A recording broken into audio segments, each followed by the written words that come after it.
मधुमेह होणाऱ्या रुग्णांची संख्या ही दिवसेंदिवस वाढत चाललेली आहे आणि एकदा का मधुमेह झाला की डॉक्टर या रुग्णाला गोड न खाण्याबरोबरच भात खाऊ नये असा देखील सल्ला देतात। त्यामुळे अनेक जे पदार्थ आहेत ते रुग्णांना वर्ज्य करावे लागत असतात आणि विशेषतः भात सोडणं म्हणजे या रुग्णांच्या अगदी जीवावर येत असतं आणि यासाठी डॉक्टर बाळासाहेब सावंत कोकण कृषी विद्यापीठ दापोली या विद्यापीठाने म्हणजे रत्नागिरी तालुक्यातील शिरगाव येथे जे कृषी संशोधन केंद्र आहे या कृषी संशोधन केंद्राने यासाठी विशेष भाताची जात जी आहे ती विकसित केलेली आहे। त्याचं उत्पादन देखील सुरू केलेलं आहे आणि त्याबरोबरच म्हणजे जवळपास 3 ते 4 जातींवर सध्या संशोधन सुरू आहे आणि त्यामुळे हे जे भात आहे ते विशेषतः मधुमेह रुग्णांसाठी एक वरदान ठरणार आहे। कारण भात त्यांनी जर खाल्लं तर काही प्रॉब्लेम होणार नाही असं देखील म्हणणं आहे। आपल्यासोबत या शिरगाव कृषी संशोधन केंद्राचे जे प्रमुख आहेत डॉक्टर विजय दळवी।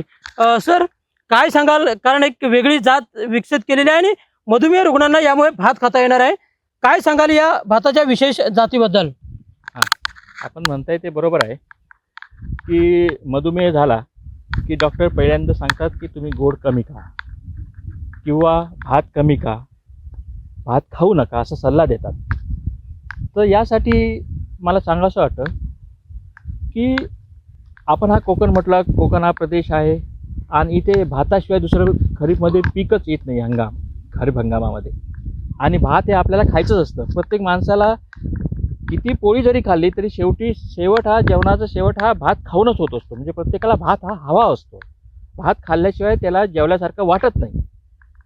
म्हणून याचा विचार करून डॉक्टर बाळासाहेब सावंत कोकण कृषी विद्यापीठच्या ह्या अंडर हे जे कृषी संशोधन केंद्र शिरगाव रत्नागिरी येथे कार्यरत आहे, हे खूप जुनं संशोधन केंद्र आहे आणि या संशोधन केंद्रातून रत्नागिरी 7 ही एक जात गेल्या 3-4 वर्षामध्ये मोठ्या प्रमाणात लागवडीखाली शेतकऱ्यांकडे आलेली आहे। रत्नागिरी 7 ही हळवी जात आहे, हळवी जात असून हिचा दाणा जो आहे तो आखूड जाड दाणा आहे आणि याचा जो रंग आहे तो लाल रंग आहे। म्हणजे ते स्थानिक जाती होत्या आपल्याकडे पूर्वी, तर त्या स्थानिक लाल तांदळाच्या जाती ज्या होत्या त्याच्यात निवड पद्धतीने करून त्यात काही जे दुर्गुण होते पूर्वीच्या जातींमध्ये ते दुर्गुण आम्ही म्युटेशन करून त्याच्यातून काढून टाकले आणि नवीन जात जवळ 2019 साली आपण जवळजवळ मोठ्या प्रमाणात लागवडीखाली आणलेली आहे। तर याचं वैशिष्ट्य असं आहे, ही लाल तांदळाची जी जात आहे याच्यामध्ये आयर्न जास्त आहे, झिंक जास्त आहे आणि आपण ज्यावेळी म्हणतो की शुगर किंवा डायबिटीसच्या लोकांनी याच्यामध्ये शुगर कन्वर्टचं प्रमाण असतं। भातामध्ये अडचणी काय आहेत तर भातामध्ये कार्बोहायड्रेट जास्त आहेत आणि कार्बोहायड्रेट्स खाल्ल्यानंतर त्याचं शुगरमध्ये रूपांतर लवकर होतं, फास्ट होतं, जलद होतं। त्यासाठी आपल्याला डॉक्टर सांगत असतात की भात खाऊ नका। पण ही जी जात आहे याच्यामध्ये आपल्याला जे रूपांतर होतं साखरेमध्ये ते खूप स्लो होतं, हळू होतं आणि त्यामुळे ह्या जातीपासून आपल्याला जो आपण म्हणतो शुगर पेशंट आहे तर त्याला त्रास होत नाही। हे विशेषतः बघायला गेलं तर हा जो तांदूळ आहे तो लाल आहे आणि दुसरा जो आपण नेहमी खातो तो पांढरा असतो, फरक नेमका काय सांगाल यातला? फरक हा महत्त्वाचा असा फरक आहे, हे जे लाल आहे रंग, हा लाल रंगाचे जे आपण त्याच्यावर आच्छादन आलेलं आहे ह्याच्यामध्ये झिंक आणि आयर्न जास्त आहे। तर सफेदमध्ये काय असतं, सफेद तांदळामध्ये कार्बोहायड्रेटचं प्रमाण जास्त असतं, याच्यात कार्बोहायड्रेटचं प्रमाण कमी आहे आणि ते एक मुख्य घटक आहे की ज्याच्यामुळे आपल्याला हा लाल तांदळाचा तांदूळ दिसतो आणि हे जे आपण डायजेशन होतं ते स्लो होतं, त्याच्यामध्ये शुगरचे कन्वर्ट होतं ते हळू होतं। त्यामुळे हा तांदूळ आपण म्हणतो की शुगर डायबिटीस लोकांना खाणं योग्य आहे। आता ह्याची जर तुम्हाला जर मोठ्या प्रमाणात लागवड करायची असेल तर याचं बियाणं आमच्या विद्यापीठामध्ये उपलब्ध असतं आणि गेले 2-3 वर्ष मोठ्या प्रमाणात याची लागवड कोकणामध्ये होताना दिसतंय। उदाहरणार्थ रत्नागिरी तालुका असेल, सिंधुदुर्ग जिल्ह्यातून देवगड तालुका असेल, तशी संगमेश्वर तालुक्यामध्ये आपण मोठ्या प्रमाणात याचं बियाणं वाटप केले। साधारणतः कोणकोणत्या तालुक्यांमध्ये सध्या या म्हणजे हा जो भात आहे त्याचं उत्पादन घेतलं जातं आणि त्याला रिस्पॉन्स कसा आहे किंवा शेतकऱ्यांचा रिस्पॉन्स कसा आहे काय सांगाल? याच्यासाठी मी आता इथे आल्यावर मला आता 3 वर्ष झाली तर आपण येथे 3 वर्ष मोठ्या प्रमाणात याच्या लागवडीसाठी याचा प्रचार आणि प्रसार केलेला आहे. ही जात कोणती भाताची? रत्नागिरी 7 ही लाल तांदळाची हळवी जात आहे. 115 दिवसात खरीपमध्ये तयार होते. आखूड जाड दाणा आहे आणि ह्याचे ज्यावेळी आपण गेल्या वर्षी 2 वर्ष आपण याचा वेगवेगळ्या ठिकाणी मोठ्या प्रमाणात लागवड केली.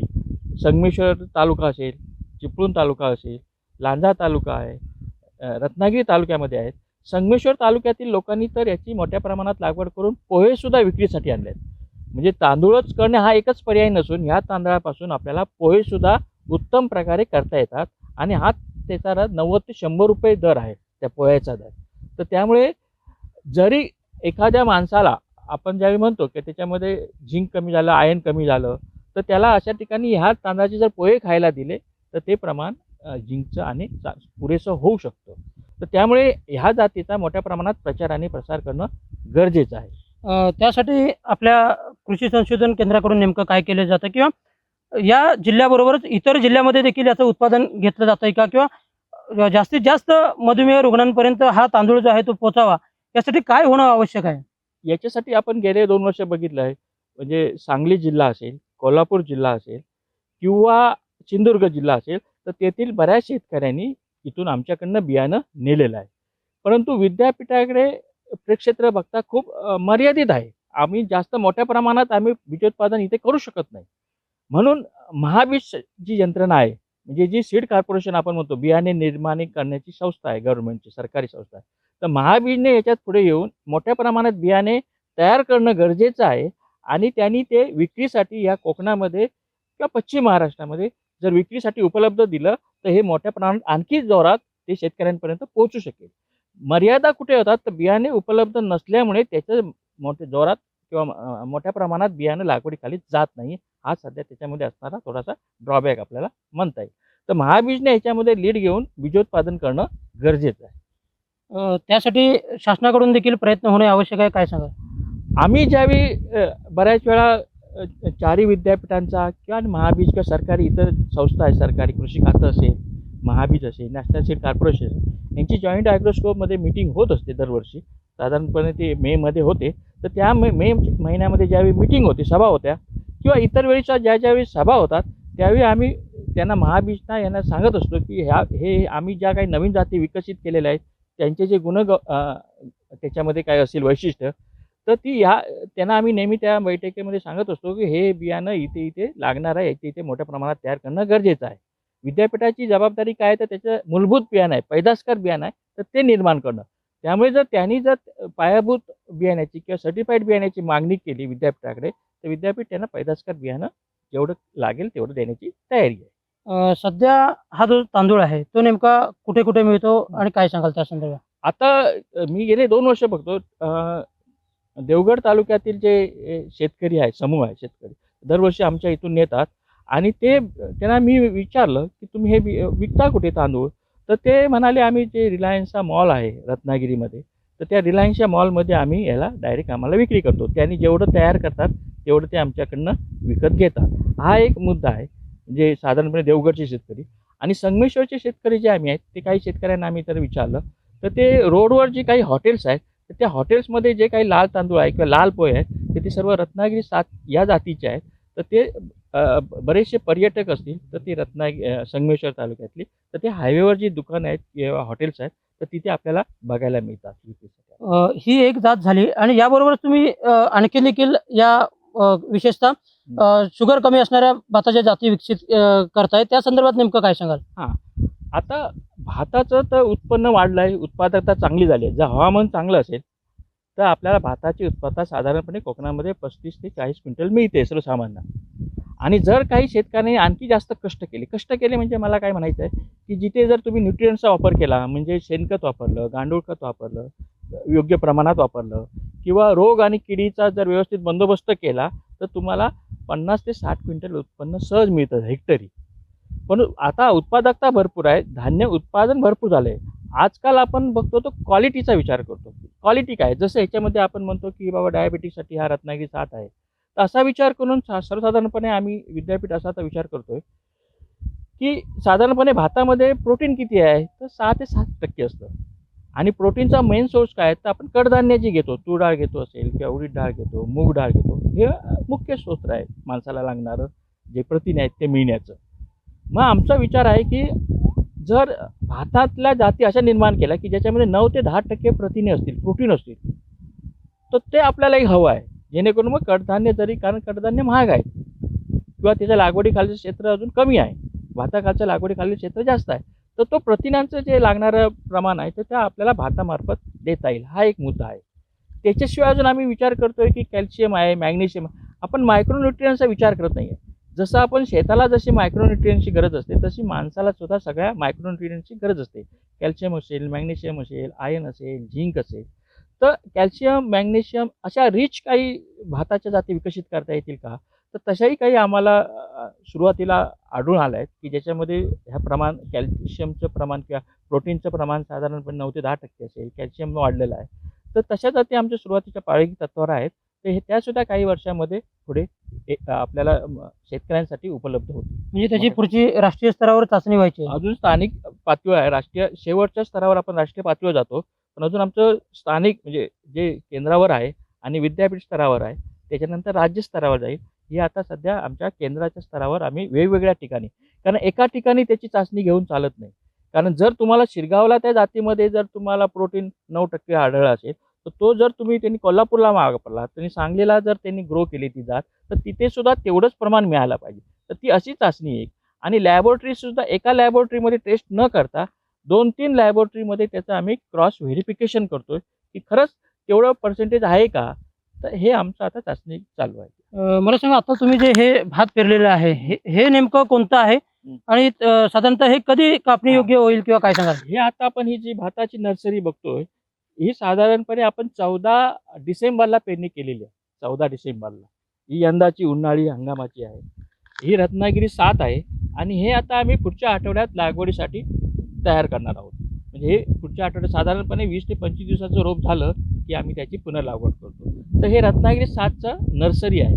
ही आपण उन्हाळी आता 8 दिवसांनी आपण याची लागवड करणार आहोत. म्हणजे महत्त्वाचा मुद्दा हा की जे मधुमेह रुग्ण आहेत त्यांना हा तांदूळ खाल्ल्यानंतर एक दिलासा मिळणार आहे काय, आणि काय आव्हान कराल त्यांना? हां, हे खरंच चांगलं आहे. कारण काय माहिती आहे, आपण बघतो पूर्वीचे लोक किंवा पारंपरिक वेळी आपण लोक यांच्याकडे उंच जाती आणि अशा वेगवेगळ्या रंगाच्या, लाल असतील, काळा तांदूळ असेल किंवा आणखी जे स्थानिक जाती होतात त्यांचा मोठ्या प्रमाणात ते वापर करत होते.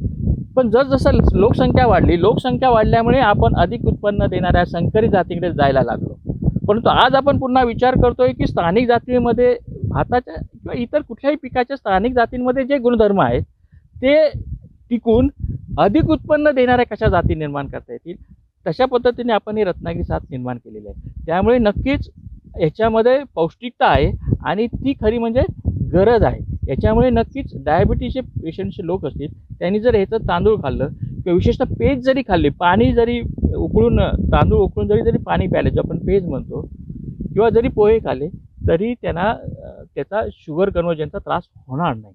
हे नक्कीच त्यांना फायद्याचं ठरेल. निश्चितच आपण जर पाहायला गेलो तर ज्यांना भात सोडणं अगदीच म्हणजे मधुमेह झाल्यानंतर शक्य होत नाही अशांसाठी हे जे कृषी संशोधन केंद्राने जे नवीन भात विकसित केलेलं आहे, जी नवीन जात विकसित केलेली आहे ती निश्चितच फायदेशीर आहे.